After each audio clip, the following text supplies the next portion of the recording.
শক্তিকে অন্তর্বর্তীকালীন সরকার জোর করে বড় করবার চেষ্টা করেছে, সেই জায়গাটিতে আপত্তি। আপনার কোনো কিছু জোর করে গ্যাস দিয়ে বড় করা যায় না। একটা রাজনৈতিক দল, আচ্ছা বাংলাদেশের ইতিহাসে 54 বছরে আপনি কয়টা উদাহরণ দিতে পারবেন একটি রাজনৈতিক দল 1 বছরের মধ্যে সংসদের 3য় বৃহত্তম রাজনৈতিক দল? আছে, ফ্রিডম পার্টি।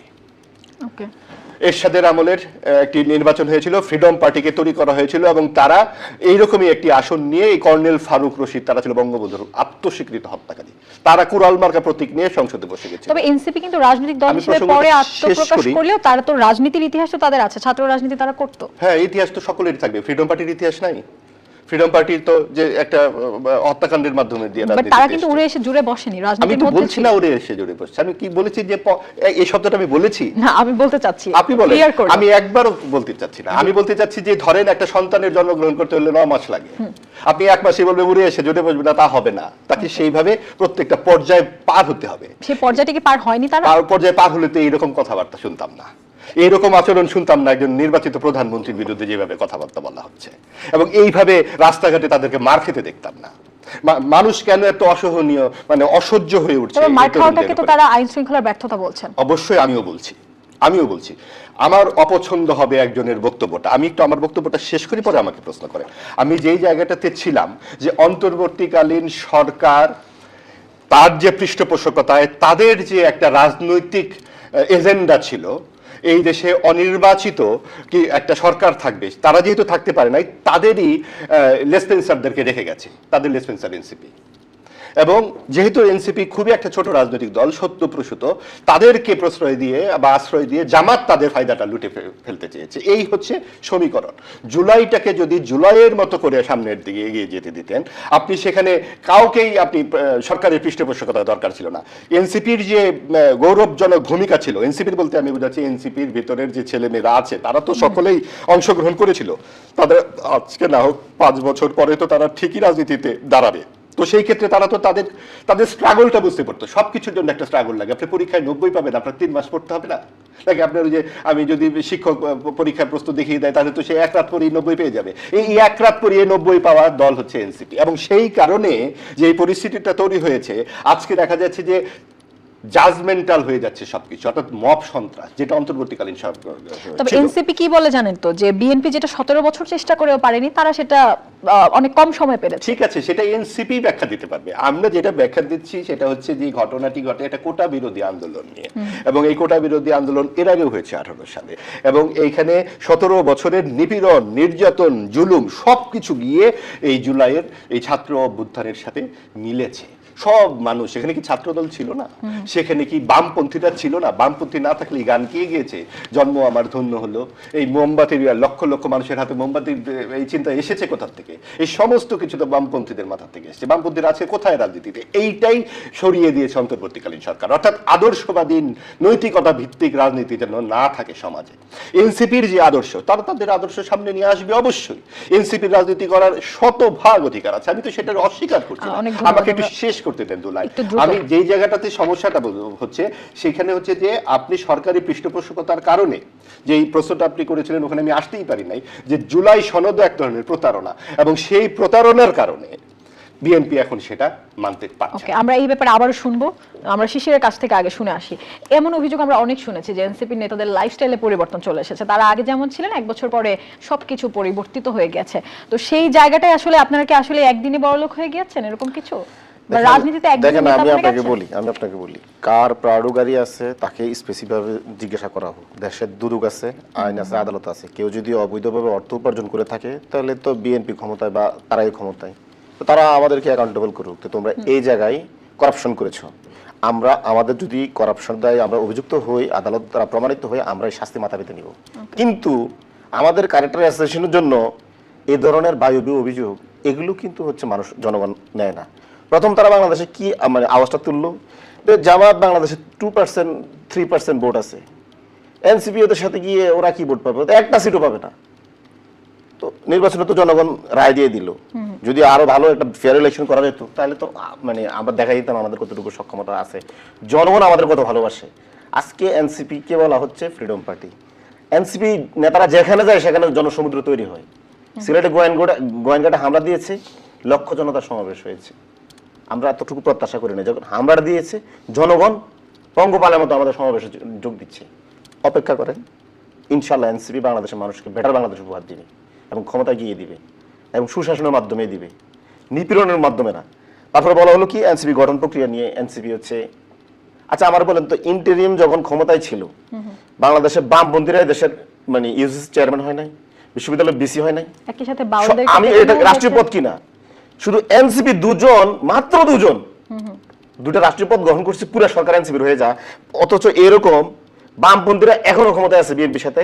ইন্টারিমের সময় তারা বামপন্থী দুই একজন উপদেষ্টা ছিল এবং অনেকে বিসি প্রবিসি এবং বিভিন্ন রাষ্ট্রীয় পদে বিভিন্ন কমিশনে তারা ছিল। এখন আমার কথা বলছি তারাই মানুষও কিন্তু নির্যাতিত হচ্ছে। এবার আসেন না বিএনপির কথা বলি, আসেন ইন্টারিমে ক্ষমতা আসার পরে মাঠ ঘাট হাট কারা এগুলো দখল করছে? আজকে বালুর মাঠ, চাঁদাবাজির মাঠ, আপনার এই বিভিন্ন বাস স্ট্যান্ড, এগুলো থেকে কারা চাঁদা উঠায়। এছাড়াও আগে যে চাঁদা ছিল আওয়ামী লীগ আমলে 500 টাকা, এই চাঁদা এখন হয়ে গেছে আপনার ফুটপাতে 1000 টাকা। এই চাঁদাগুলো কারা নেয়? আছে আমরা শিশির আমরা এটাও বলছি কিন্তু যে হাসপাতাল বা ভার্সিটি গুলো দখল করেছে শিবিররা। ওরা তো নির্বাচিত ভাবে হয়েছে, আর শিবির দখল করা কেন? মানুষ ম্যান্ডেট দিয়েছে। আগে থেকেই নাকি শিবির ঢুকে বসে আছে যে জন্য ছাত্রদল। আরে আপনি তো নির্বাচনের মধ্যে প্রমাণ দিয়েছেন। এখন আমি আপনাকে বলেন ইউনূস সরকার ক্ষমতায় বসায় দিতে চাইছিল কি? আপনার কি মনে হয় ইউনূস সরকার লন্ডন মিটিংয়ের পরে তারেক রহমানের ক্ষমতা বসায় দিল আর দোষ পরে হচ্ছে ডক্টর ইউনূস? তো আমরা মনে করি বিএনপির মহাসচিবের ভূমিকা পালন করছে লন্ডন মিটিং এর পরে, বিএনপির কাছে ক্ষমতা হস্তান্তর করছে, বামপন্থীদের কাছে ক্ষমতা হস্তান্তর করছে। কারণ বিএনপির সাথে এখন জুনায়েদ সাকি থেকে শুরু করে অনেক বাম আছে, সাবেক বাম আছে যারা একসময় বাম করতো। তাহলে বিএনপি এখন দায় নিতে হবে বামেরা? আওয়ামী লীগের শুনে বাবা 15 বছর আওয়ামী লীগের সাথে বামেরা কুসুম কুসুম বিরোধিতা করছে। বামদের কোনো সিনিয়র নেতাকে হত্যা করা হয় নাই, আয়না করে নেওয়া হয় নাই, তাদেরকে দেখা মাত্র গুলি দেওয়া হয় নাই। কিন্তু এই দেশে ডানপন্থীদেরকে, ইসলামপন্থীদেরকে, যারা প্র্যাকটিসি মুসলিম তাদেরকে দেখা মাত্র গুলি করা হয়েছে। তাদের বাঁচার অধিকার ছিল না। তারা যদি কোথাও গর্তে গিয়ে লুকাইতো ওই গর্তে গিয়ে গুলি করা হতো। আজকে তাদেরকে আবার হত্যা করার জন্য বামপন্থীরা একটা বয়ান তৈরি করছে যে বাংলাদেশের ডানপন্থার উত্থান হয়ে গেছে। বাংলাদেশে কোন দিন বামপন্থা ছিল? বাংলাদেশ তো এই দেশটা তো সবসময় ডানপন্থা ছিল। বাংলাদেশে হিন্দু জনগোষ্ঠীরও ডানপন্থী, বাংলাদেশে খ্রিস্টান জনগোষ্ঠীরও ডানপন্থী, মুসলমানরাও ডানপন্থী। এখানে তো পুরো জমিনটাই তো ডানপন্থীদের। আবার এখানে ডানপন্থার উত্থানটা কেন হওয়ার দরকার আছে? ডানপন্থার তো উত্থান দরকার নাই। সবসময় বলে আপনারা মধ্যপন্থা অবলম্বন। এখন যদি বলা হয় আমি তো মুসলমান, আমার পূর্বপুরুষরা মুসলমান ছিল এবং আমি মনে করি আমার পরবর্তী প্রজন্ম মুসলমান থাকবে, আমি এ নিয়ে গর্ববোধ করি। তো আমাকে নতুন করে মুসলমান করার দরকারটা কি? আমি আজকে মুসলমান নাকি? উগ্র ডানপন্থা বা মৌলবাদের উত্থান কিন্তু আপনার ধর্মকে নিয়ে আসছে। আপনি অত্যাচার আমরা নির্বাচিত এমপিরা আমাদের সংসদের জনগণের ম্যান্ডেট নিয়ে গেছে, আর আপনি বলতেছেন তাহলে বাউলদেরকে যে ধরে ধরে নিয়ে পেটানো হলো সেটাকে অ্যাকাউন্টেবল করেন। এগুলোর সাথে ছাত্রদল যুবদল জড়িত, কুষ্টিয়ায় হামলা দিয়েছে, অ্যাকাউন্টেবল করেন না তো? কারা এর প্রকৃত ঘটনা? বিএনপি যদি আজকে দলীয় কোন দলের 300 নেতা কর্মী খুন হয়, এটা দায় দেয় হয় এনসিপি কে। মব সন্ত্রাস নাকি এনসিপি করে, এনসিপি নেতা কর্মীদের চোখ তুলে নেওয়া হচ্ছে, এটা নিয়ে বিন্দু মাত্র প্রতিবাদ করা হয় না। আচ্ছা আপনি বলেন তো ইন্টারিমে 2 বছরে এনসিপি কার চোখ তুলে নিছে? আওয়ামী লীগ অথবা বিএনপি দেখান তো এনসিপির অমুক নেতা চোখ তুলে নিছে। অথচ বিএনপি দেখাতে পারবেন 300 নেতা কর্মী দলীয় কোন দলে খুন হয়েছে, অপোজিট কোষে মেরেছে, নিজের নেতা কর্মীদের মেরেছে। আর আওয়ামী লীগ তো 17 বছর এদেশের মানুষের স্ল্যাটারিং করেছে, গণহত্যা চালাইছে, যখন সুযোগ পেয়েছে তখন গণহত্যা করছে। তো এখন আপনি বলেন মব সন্ত্রাসটা কারা করে? টিআইবির প্রতিবেদনে আসছে 91% বাংলাদেশে মব করে হচ্ছে বিএনপি, কিন্তু দায় দেয় এনসিপি কে। 7% মব করেছে ইন্টারিমের সময় আওয়ামী লীগ, দায় দেয় হচ্ছে এনসিপি কে। এগুলো তো পৃথিবীর মানে বলা যেতে পারে একদম নির্ভেজাল। আপনারা এই বয়ানগুলো ভাঙতে কি চেষ্টা করছেন? আমরা মনে করি জনগণ এগুলো উড়াই দিছে। তো জনগণ নির্বাচনের মধ্যে দিয়ে এনসিপির ম্যান্ডেট দিয়ে দিছে এনসিপি কে। এবং এখন প্রত্যেকটা সমাবেশের জনগণ ওই সমস্ত যারা আমাদের বিরুদ্ধে মিথ্যাচার করে তাদের বয়ানগুলোকে উড়াই দিচ্ছে, জনস্রোতের মধ্যে উড়ে দিচ্ছে, জনসম্পৃক্ততার মধ্যে উড়ে দিচ্ছে। হামলাটা করছে কারা? পদযাত্রা হামলা করছে সন্ত্রাসীরাই, সন্ত্রাসী বিএনপি। এখানে কোনো অন্য কেউ নাই। আগে হামলা করতে আওয়ামী লীগ আমাদের প্রতি, এখন করতেছে বিএনপি। জনগণ করছে না। জনগণ কেন হামলা করবে? জনগণ তো আমাদের সাথে আছে, ভালোবাসছে। ওকে না, জনগণ তো আমাদেরকে আসেন আর বলা হচ্ছে কি নির্বাচন। আমার তো শেষ করতে দিবেন একটু। নির্বাচিত প্রধানমন্ত্রীর বিরুদ্ধে কিছু কথা বলা যাবে না। দেখছেন লাইনে চলে আসছে। ঠিক আগে বলতো বঙ্গবন্ধুকে নিয়ে কিছু কথা বলা যাবে না, বঙ্গবন্ধু পরিবার নিয়ে বলা যাবে না, শেখ হাসিনাকে নিয়ে একটি কথা সহ্য করবো না। এখন শুরু হয়ে গেছে আবার নিয়ে বলা যাবে না, জামাল রহমানকে নিয়ে বলা যাবে না, তারেক রহমান সাহেবকে নিয়ে বলা যাবে না, খালেদা জিয়াকে নিয়ে বলা যাবে না, জিয়াউর রহমানকে বলা যাবে না। তাহলে আপনারা ঘোষণা দেন আমরা সংবিধান মানি না, সংবিধানের বাদ স্বাধীনতা আমরা মানি না। আগে বলেছেন যে সংবিধানের 39 অনুচ্ছেদে আপনি তাহলে কথা বলতে পারেন না। আপনি যদি সংবিধান মানেন, সংবিধান 39 অনুচ্ছেদে 72 সংবিধানের কথাই তো বলেন, তাহলে তো আপনারা ওই সময় বলেন যে সবার বিরুদ্ধে যৌক্তিক সমালোচনা করা যাবে। এটা কি যৌক্তিক? তাহলে সমাবেশের অধিকার কেন আছে না? ভাষা ইউজ করা কি যৌক্তিক? আপনি আমাকে দেখান। আমি আপনাকে বলি শুনেন, আপনি বিএনপি এবং আওয়ামী লীগের গালিগুলো একসাথে করেন, এদের মানে শব্দগুলো একসাথে করেন আর এনসিপিগুলো একসাথে করেন। আপনি 90% বাংলাদেশে সবচেয়ে বেশি গালিগালাজ করে বিএনপি লোকেরা। আমরা তো বিএনপি তো নতুন করে শুরু করেছে। না, আপনি সুন্দর করে শুরু করে নাই। আপনি সালাউদ্দিন কাদের চৌধুরীর ব্যাপারটা দেখেন না, আল্লাহ ওনাকে ব্যস্ত নসিব করুক, কিন্তু ওনার ব্যাপারটা কেমন? এই লেভেলে আমাদের লোকজন যাইতে আরো 15 বছর লাগবে। আপনারা যাইতে চান তো না? না কেন, আমরা তো রাজনীতি করি। নাসিরকে নিয়মিত ডারবি নাসির বলে গালিগালাজ করে ওনারা, বা বিএনপির লোকজন বা বিএনপির অ্যাক্টিভিস্টরা। কোথাও কি দেখছেন এটা নিয়ে কোনো প্রতিবাদ হইতে? ওর মা তুলে বোন তুলে আর আওয়ামী লীগ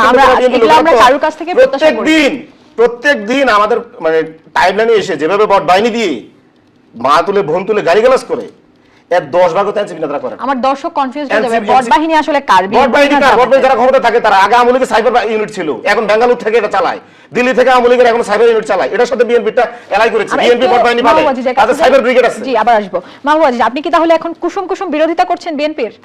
আচ্ছা শুনেন, রাজনীতি নিয়ে আলাপ তো একটু প্রাসঙ্গিকতার মধ্যে থাকলে ভালো হয়। ওনারা রাজনীতি বলতে আসলে কি বোঝেন? ওনারা রাজনীতি মধ্যে তাদের যে বিখ্যাত নেতা যাকে জাতীয় কবির কবরে সাহিত্য করা হয়েছে, এই সমস্ত শব্দই তো তারা আমদানি করেছেন। গত 54 বছরে একটা শব্দ দেখাতো এরকম কোন রাজনৈতিক মঞ্চে উচ্চারিত হয়েছে কিনা? কুসুম কুসুম বিরোধিতা। এই যে অশালীন শব্দ, যা ইচ্ছা তাই বলা, জাজমেন্ট করা, অমুক অমুকের দালাল, তমুক তমুক, কথায় কথায় আপনারা এখান থেকে টাকা খান, ওখান থেকে টাকা খান। টাকা খাওয়া ছাড়া ওনারা কিছু বোঝে? এই প্রশ্নটি যে তারা করে যে আমাদের এই যারা আমরা কথা বলছি তাদের অতীত 30 বছরের ইতিহাস বের করুক তো তারা। টাকাই যদি খাবো তাহলে এই আওয়ামী লীগের কাছ থেকে এখন খেতে হবে, যারা ভঙ্গুর, যারা দেশে নাই, পালিয়ে গেছে, তাদের কাছ থেকে টাকা খেতে হবে। এখন তো বলবে বিএনপির কাছ থেকে। এখন আমাদের বিএনপির কাছ থেকে এই বয়সে এসে এই কথা বলে টক শো করে টাকা খেতে হবে। বামদের ব্যাপারে এই অভিযোগটা বারবারই আসে, তারা সরকারের সাথে। তারপরে প্রশ্ন করেন, আমাকে 2 মিনিট কথা বলতে দিবেন। অবশ্যই দিব। আপনি মাঝখানে কথা বলেন তাহলে তো ভাই প্রশ্ন না, তাহলে আমিও ভুলে যাই। একটু না, বলুন না, এইভাবে কথা বলা যায় না। সেটা হচ্ছে পরিষ্কারভাবে এনসিপির সবচেয়ে বড় রাজনৈতিক দুর্বলতা হচ্ছে তাদের কোনো দর্শন নাই, দৃষ্টিভঙ্গি নাই। তারা বলতেছে আমরা প্রধানমন্ত্রীকে গালি দেব, যে আপনারা বঙ্গবন্ধুকে গালি দিতেন না, সেক্ষেত্রে ঠিক আছে আমরা দিতাম না, মেনে নিলাম। আপনারা কি করতে চান? কি রাজনীতি আপনারা করতে চান? আপনাদের অর্থনৈতিক চিন্তা কি? আপনাদের সামাজিক চিন্তা কি? আপনারা দেশের পররাষ্ট্র নীতি নিয়ে কি একটি কথা তারা কোনোদিন বলেছে? কথা বলতে পারে তারা এইসব নিয়ে? একটা খালি খাইয়ে ফেলবো, ধরে ফেলবো, মেরে ফেলবো, দালালি করেন, টাকা খান, এই তো 4টা শব্দ তারা বলে। আর কি বলে? আপনারা আরেকটা শিখেছেন নতুন, যে আপনারা বামপন্থী ছিলেন, এখন বিএনপিতে গিয়ে যুক্ত হয়েছেন। আমরা তো ভাই আপনাদের সাথেও যুক্ত হতে চাই, কিন্তু আপনাদের রাজনীতিটা কি সেটা তো জানি না। আপনারা কখনো আপনারা জামাতের সাথে আপনারা একসাথে সারাদিন ধরে আপনারা নির্বাচন করলেন, করার পরে যেই হোটেলে ধরা শুরু করলো জামাত আপনাদের পিতৃব্যরা, আপনারা তখন আস্তে করে একটু মুখ ঢেকেছেন। কিন্তু আপনারা এবং তাদের মধ্যে তো কোনো রাজনৈতিক ফারাক নেই। তাদেরও মুখ পাকিস্তানের দিকে, আপনাদেরও মুখ পাকিস্তানের দিকে। আপনাদের রাজনৈতিক দর্শন আগে পরিষ্কার করুন। এবং সেইটা একটি দল তারা তৈরি করেছে। 26শে ফেব্রুয়ারি তারা আত্মপ্রকাশ করেছে 2025-এ ক্ষমতার মসনদে বসে, এখানে ক্ষমতার পৃষ্ঠপোষকতাতে যেই দলের তৈরি, সেই দল পুলিশ ছাড়া হাঁটতে গিয়ে কি অবস্থা হয় সেটা এখন রাস্তাঘাটে দেখা যাচ্ছে। কাজেই আপনাকে স্ক্র্যাচে ভরে হাঁটলে হবে না, আপনার রাজনীতি থাকতে হবে। আপনি আরেকজনের বিরুদ্ধে কুযুক্তি দিয়ে চিৎকার করলেই বড় যুক্তি হয় না, আপনাকে আরো বেটার রাজনীতি দিতে হবে। আপনার বেটার রাজনীতি কি? বিএনপি খুবই খারাপ কাজ করছে। বিএনপি মানছে না সংস্কার, ধরে নিলাম। কেন সংস্কার মানছে না সেটার ব্যাপারে বিএনপি কথা বলছে যদিও, কিন্তু আমি একমত নই সেই কথায় ব্যক্তিগতভাবে। আমি মনে করি গুম কমিশন, মানবাধিকার কমিশন, বিচার বিভাগ পৃথক যে ব্যাপারগুলো ছিল বিএনপির 31 দফার মধ্যে আছে, এটা নিয়ে বিএনপি জুলুমের শিকার হচ্ছে। কেন বিএনপি এটা মানছে না? অবশ্যই সেটা নিয়ে কথা হবে, সেটা নিয়ে ডিবেট হবে, সেটা নিয়ে সংসদে আলোচনা। সংসদে আপনারা আম বিনিময় করেন, সংসদে আপনারা পর্দা চান, এসি চান, ফ্রিজ চান, আর আপনারা হোটেলে গিয়ে ধরা পড়েন। আর একজন তো সারাদিন 5 দিনের মধ্যে ফেলে দেব, 2 দিনের মধ্যে ফেলে দেব, কি পার্সোনাল রক্ত ফেলেছে তারেক রহমান। এখন পার্সোনাল রক্তও যে থাকে এইগুলো আমরা জানলাম। মানে এই যে বিষয়টা, আপনি একটা রাজনৈতিক দলের ম্যানিফেস্টো কি, রাজনৈতিক দলের উদ্দেশ্য কি? আমরা আত্মপ্রকাশ করেছি 1 বছর, এত খালি শুনি 10 বছরের মধ্যে আমরা ক্ষমতায় আসবো। ক্ষমতায় এসে আপনি কি করবেন? এই ধরনের ভাষা যদি আমাদের শিশুরা শেখে, যে ভাষার মাধ্যমে জাতীয় কবির কবরে শায়িত হয়েছেন, সেই ভাষা তো আর আমাদের এই দেশে আমাদের থাকাই হবে না তাহলে। কাজেই আপনাদের রাজনৈতিক সংস্কৃতি, রাজনৈতিক মূল্যবোধ, রাজনৈতিক দৃষ্টিভঙ্গি, এই সব কিছুই বাংলাদেশের অনুকূল নয়, যেমনটি অনুকূল নয় জামায়াত ইসলামীর। কাজে আমাদের জন্য খুব দুর্ভাগ্যজনক যে সংসদে আমরা যে বিরোধী দলকে দেখছি, সেটা বাংলাদেশের আবহমান সংস্কৃতি, আবহমান যে কৃষ্টি, সভ্যতা, ন্যূনতম যে মানবিকতা, সেই সব কিছুর কাছে যায় না। কাজেই আমাদের এই সময়ে আমাদের তরুণ বন্ধুদের বুঝতে হবে যে আমরা যারা কথা বলছি আমরা তাদের বিরুদ্ধ শক্তি নই। আমরা চাই জুলাইয়ের যে গণ অভ্যুত্থানের স্পিরিট, যে সকলেই কথা বলতে পারবে, গণতন্ত্র হবে, জবাবদিহিতা হবে, কিন্তু আপনি সেটা আরেকজনের মান সম্মান মর্যাদা রেখে আপনি কথা বলবেন। তবে শিশির যেটি বললেন যে এই দেশের বরাবরই ডানপন্থা ছিল, ডানপন্থার উত্থান হ্যাঁ, হওয়ার সেটা কিছু ছিল নাই। বলেই তো পাকিস্তানটা ভেঙেছে। এই তর্কের মীমাংসা হয়েছে 1971-এ। তারা তো এই কথা বলবেই, যেহেতু তারা পাকিস্তানের এই ভাঙা, তারা বলে বাংলাদেশ না বাংলাদেশ। এই বাংলাদেশ যারা বলেছে তাদের সাথেই তাদের নির্বাচনী ঐক্য, রাজনৈতিক ঐক্য। তিনি মুসলমান, আমি মুসলমান, বা আপনি মুসলমান, তাই বলে কি পৃথিবীর সবাই, বাংলাদেশে সবাইকে আমরা মুসলমান বলে বলবো যে আমরাই খালি 92% সবকিছু আমরা করবো? তা তো হতে পারে না।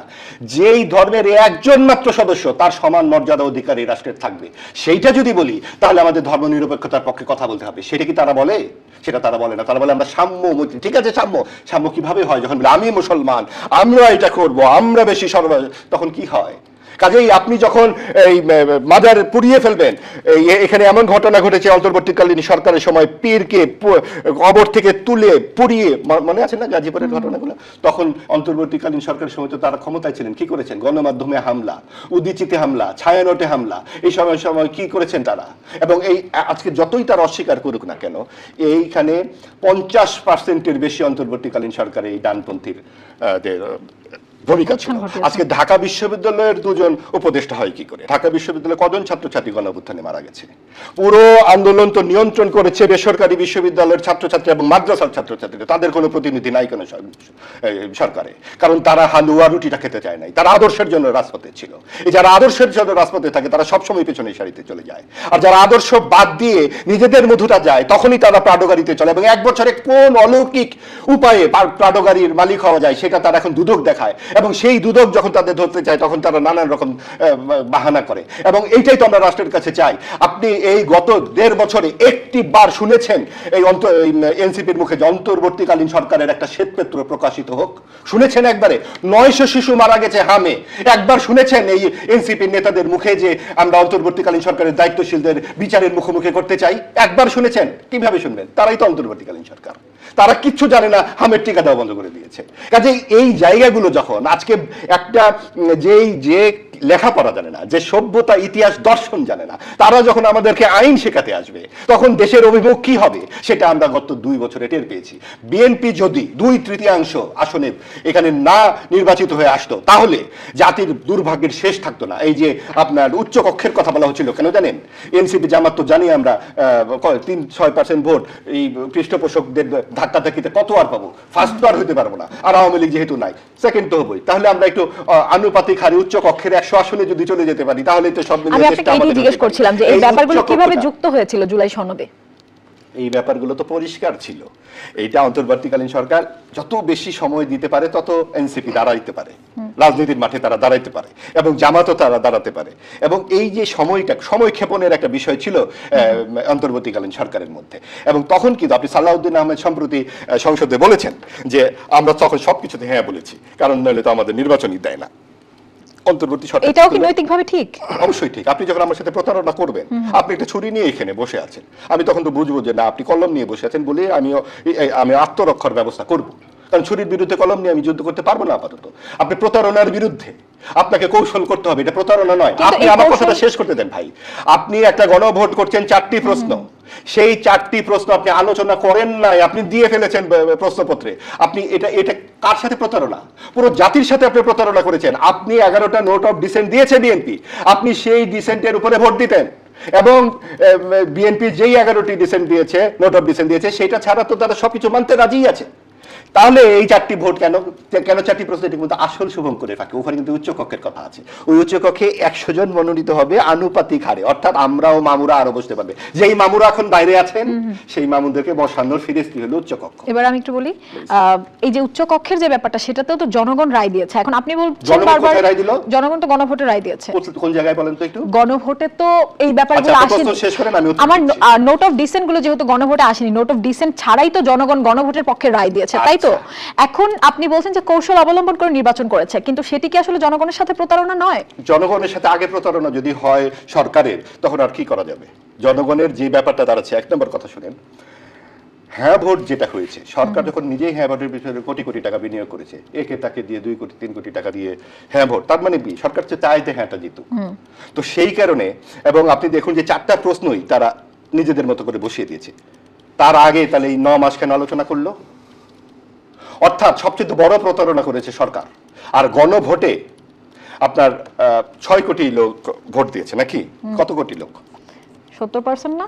হ্যাঁ, 70% তো ভোট দিয়েছে। 70% ভোট তো সবাই দেয় নাই, 6 কোটি ভোট, তার মানে না ভোট আছে তো, আবার অনুপস্থিত ভোট আছে, 9 কোটি ভোট তো সেখানে যাই নাই। তাও দেশের সংখ্যাগরিষ্ঠ মানুষ না, যেহেতু ভোট দিয়েছে, সংখ্যাগরিষ্ঠ মানুষ বলে যারা কিছু গিয়েছে নাই। তাদের মধ্যে আপনি এখন আমরা মিলে নিজেরা পড়লে প্রশ্নপত্র তৈরি করব, করে বলবো যে একটা ভোট দিব, ভোট দিয়ে বলবো যে এটা সংখ্যাগরিষ্ঠ ভাই, বা আপনাদের পছন্দ মতো করলেও সংখ্যাগরিষ্ঠ হবে না। ভোট তো এবং দিয়েছে। সেই জায়গায় না, এটা এই গণভোট আপনারা নিজেরা করেছেন। এইটা গণভোটের দায়িত্বটা অন্তর্বর্তী সরকারের নিজেদের। এই গণভোটের ব্যাপারে আগে বিএনপি প্রধান রাজনৈতিক দল, দুটো দলকে আমাদের প্রধান মানতে হবে। 40% করে আওয়ামী লীগ এবং বিএনপি। আওয়ামী লীগে প্রথমে নিষিদ্ধ করা হয়েছে, যাতে আওয়ামী লীগ থাকলে তো এই ছোকরারা 1 বছরের টোকাইরা কোত্থেকে এসে ভোটে পারবে না, তো সেক্ষেত্রে কি দাঁড়াবে? এবং সেই জন্য এই টোকাই রাজনীতিবিদদের আমাদের বলতে বাধ্য না, আমি শালীন ভাষা বলতে পারছি না, কারণ আমাদেরকে যে ভাষায় বলা হয়, আমি রেকর্ডেড বলতে পারবো যে আমাদেরকে কি ভাষায় বলা হয়, কোন জায়গা থেকে আমরা টাকা খাই, কিভাবে আমরা কথা বলি। উনি বলছি না, কিন্তু আমাকে বলা হয়েছে পার্সোনালি, এবং সেই কারণে আমি বলছি, এবং আমি ঠিক করেছি এইভাবে বলবো, কারণ তারা যদি এইরকম ভাষা ব্যবহার করে আমাদেরকে ওই ভাষা ব্যবহার করতে হবে। তারা তো বললোই যে অনেক কথা উনি কি বললেন সেটা তো বোঝাই যাচ্ছে, ভাষা একটু রিওয়াইন্ড করে শুনেন। কথা হচ্ছে ওই টোকাই অন্তর্বর্তী সরকার, বললাম আমি সরকার এইটা গণভোটটা জাতির সাথে জালিয়াতি করেছে। ওকে, অনেক ধন্যবাদ মাহবুব আজিজ। জয়নাল আবেদিন শিশিরকে দিয়ে শেষ করব, শেষ পর্যায়ে আছি। মাহবুব আজিজ যেগুলো বললেন সেগুলোর উত্তর তো শুনবো। এবং জুলাই আন্দোলনটা কি আসলেই তাহলে মানুষের বিপ্লবের জন্য ছিল নাকি ক্ষমতার জন্যই ছিল? দেখেন, উনি প্রথম একটা কথা বললেন যে আমাদের যারা পড়াশোনা জানে না তারা সংসদে চলে গিয়েছে এবং তারা টোকাই। এই যে যদি ধরেন আজকে যদি ওনাদেরকে আমরা টোকাই বলতাম, তখন বলতো তোমাদের ব্যবহার খুব খারাপ, এই জন্য তোমাদেরকে মারি। এখন ওনাকে যদি আমি বলি যে টোকাই বলার কারণে ওনাকে মারার অধিকার আছে কিনা, উনি এটা কি ব্যাখ্যা দিবে? ঠিক এটা যদি আমরা বলতাম আমাদেরকে কিন্তু আপনাদের কারোর কাছে আমরা এটা আশা করি না। এখন দেখেন ব্যবহারটা দেখেন, কারা আসলে বাংলাদেশে কারা টক্সিক রাজনীতি ছড়ায়, কারা আসলে মানে গালিগালাজ করে, কাদের ব্যবহার খারাপ, মানে দর্শকের সিদ্ধান্ত। উনি কিন্তু বলছে উনাকে আগে বলা হয়েছে। না, আমি আপনাকে বলি শুনেন, আমরা পড়াশোনা জানি না, আমরা আসলে তো যারা পড়াশোনা জানে জনগণ তাদেরকে ভোট দেয় না কেন? 54 বছর ইতিহাসে তারা পার্লামেন্টে সরকারি দল হইতে পারে না, বিরোধী দল হইতে পারে না কেন? বামপন্থীরা একমাত্র দল যারা বামপন্থীরা, তারা হচ্ছে বিরোধী দলের পতন চায়, এনসিপির পতন চায়, জামাতের পতন চায়। কেন ভাই তুমি বিরোধী দলের পতন চাও কি লেগে? তোমরা তো শখ জাগছে কেন বিরোধী দল হইতে? তুমি সরকারি দল হও, তুমি ক্ষমতায় যাও, তোমার এত শখ কেন তোমার বিরোধী দল হইতে? বিরোধী দলের তো কোনো পাওয়ার নাই, তো সরকারি দলের পাওয়ার বেশি। তুমি জনগণের ম্যান্ডেট নিয়ে ক্ষমতায় যাও না, সরকারি দল হও না, না বিরোধী দলের পতন চায়।